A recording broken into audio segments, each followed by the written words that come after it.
Welcome back to Bros and Badges, everybody. Game Freak listened. They fixed Pokemon Champions, but is it enough? We're going to dive right into that right now.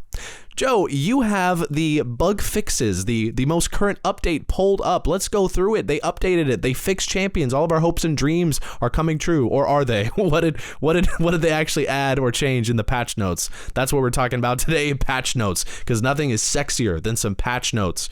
Definitely the case here. And I'll tell you, we got some pretty, well, they're not the sexiest, but they're here. And that's honestly all I think we could ask for as Pokemon fans. But yeah, as of April 22nd, we got version 1.0.3. I know, exciting stuff.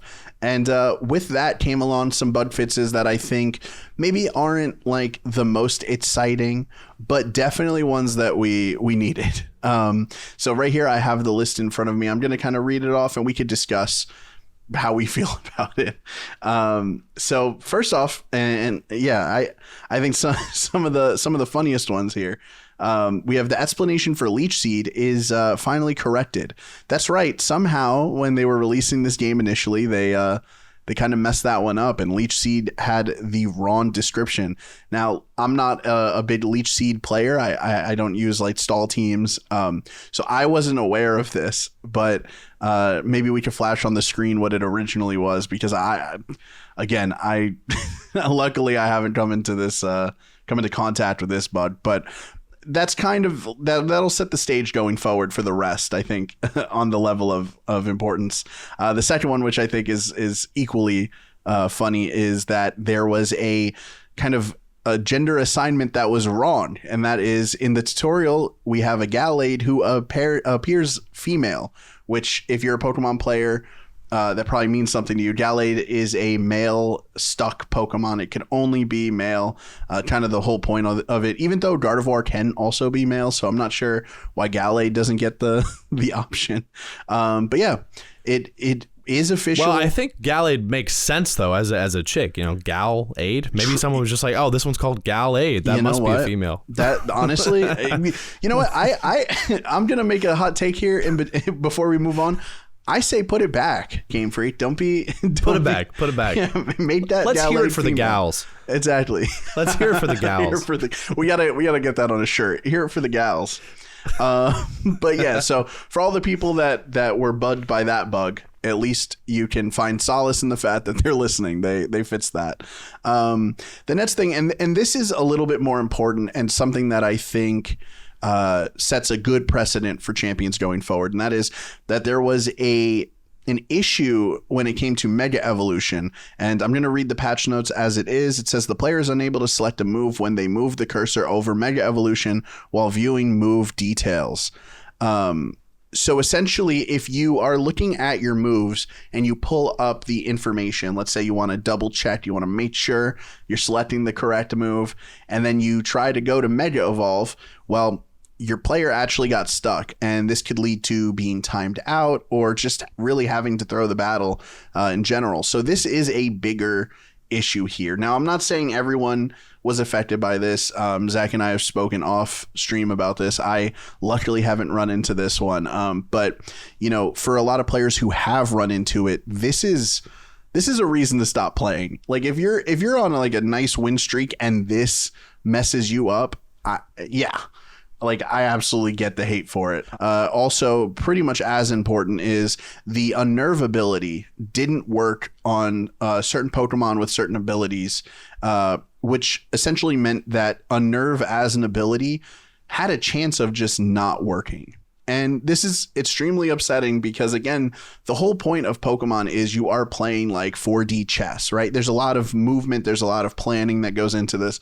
So if you build a team and you have a specific core that you're working around and you have a plan around that and suddenly your abilities aren't proccing, this is basically like equivalent to if you are doing something like playing chess, me saying, well, you actually can't move that piece at all. This is just, again, a really upsetting thing that was in the initial rollout, but luckily as I mentioned, it seems that they are at least listening and trying to fix this. It's honestly, it's kind of ironic that the people who want to use unnerve are the ones who end up the most unnerved. But yeah, so that's finally fixed. We got the changes in speed caused by held items are not reflected in the order in which abilities activate. So essentially, if you had certain items, the way Pokemon works, people have, Pokemon have speed values, and depending on a lot of gimmicks and whatnot, this is an ever changing thing, right? Speed in Pokemon is a very important stat. It's something that people min-max to make sure that they outspeed. Certain items would now not reflect the abilities that they should, causing, again, a huge wrench in your plan. And these last three in particular are just very important to not just the game itself, but again, the precedent set by Pokemon champions. Like, if this is going to be the competitive future of Pokemon, we need to make sure that everything's working the way it needs to be working. And seeing that they weren't does kind of question what Game Freak was doing when it was coming to quality proofing this and really making sure that it was ready to roll out. But again, they're at least being attentive and fixing these things. So that's one thing. And we have one more on the patch notes, and this one is definitely important to me, and that is certain other issues related to networking and visual appearances during battles have been corrected. So, a big hot topic for a lot of people, and we've even spoken on it in a previous video, is that the visuals just aren't quite up to snuff when it comes to Pokemon champions. And what's very interesting is there's also just a lot of visual bugs. We've seen that with the actual quality of the image getting essentially halved, and us having to work around that. So there's a lot of issues there. Now, we don't have any updates on Switch 2 visuals, so it looks like as it stands now, if you are a Switch 2 user, and both of us are, so believe us, we are talking from experience here, you are unfortunately going to have to deal with the blurry, sometimes crunchy visuals. I don't know how they managed to hit both sides of that spectrum, but yeah, my favorite cereal, blurry and crunchy. blurry and crunchy, by the Pokemon Company. Yeah, it's good. Yeah, so I mean, those are the patch notes read as they are. One more thing that I want to add that was fixed, we didn't explicitly talk about it, but in a video, Zach did make sure to at least give the information to everyone, and that is the Pokemon home transfer situation where people's Pokemon were stuck on vacation somewhere in between Pokemon Champions and Pokemon Home. It is now fixed. So at the very least, you have your 20-year-old buddy that you're bringing in from your older games. So, I'm glad to see that fixed. But with all the patch notes read and pretty much everything going forward, Zach, I don't know if you have anything you want to kind of say, like what your thoughts are on these patch notes. Is it enough? Is this a good, as I mentioned before, precedent set by the Pokemon Company that they are being so attentive? I mean, this is kind of a halfway update, right? We're not quite at season 2. So it does at least show that they're willing to patch things as we go. But yeah, I just kind of want to hear from you, Zach. What do you think about all this? I think we can certify these patch notes as sexy. I didn't know if I even wanted to get out of bed this morning, and now I can't wait for the rest of my day. I can't wait to tackle champions, really did it for you. Bug free. No, I mean, honestly, you guys, like these aren't the most exciting updates, but like I think it's mainly just a good picture of the fact that they are updating things. They are listening. I think the home situation, that's been updated for a minute now. I think that's the best one still. That's still the best thing they updated. Just, we don't have Pokemon lost in random in Oblivion anymore, wandering around, not sure where to go. They're not just visiting on the ranch, Yeah. So that's great. I don't know. Like a lot of these are great fixes. Like you said, I never really had to deal with the Leech Seed thing because I don't really run Leech Seed in the game. But the visual updates, that's a big one. Any visual update, graphical fixes, that's great. Obviously, any of the abilities not working, the fact that they're updating some of those, the fact that Gallade can be a man again, a big strong man, that's great. This isn't going to change my world, but these updates are a good sign that they are working to improve the game, and hopefully more improvements come. Joe, is there a standout for you, one that you got really excited about of these fixes? Yeah, I mean, personally for me, it's always going to be the visuals. I think the game looks good. I for the most part like the aesthetic it's going for, but it was just kind of upsetting to see how it looked at launch. It wasn't as pretty as like we imagined from the trailers. And again, this is supposed to be like the flagship competitive battler going forward.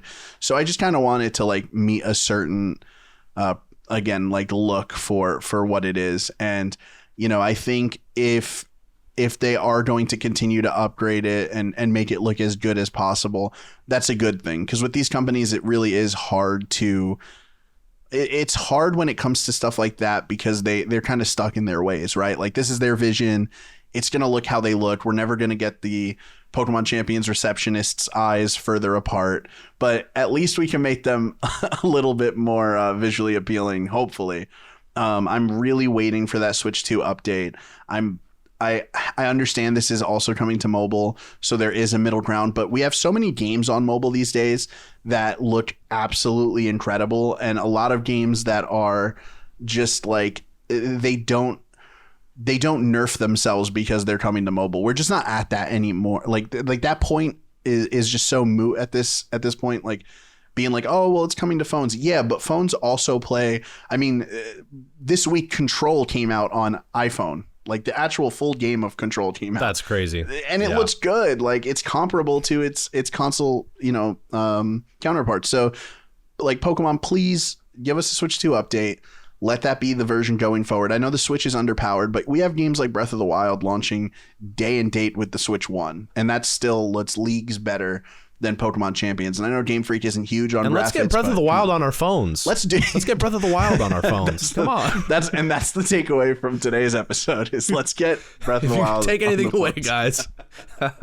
Yeah, I think that's pretty much it for me. But yeah, guys, so the Pokemon Company listened. They're making fixes. They're making changes. I think this is good stuff. Is it enough for all of you? Is this the big update you wanted, that you needed? Probably not. But hey, we are on the way. It's getting better.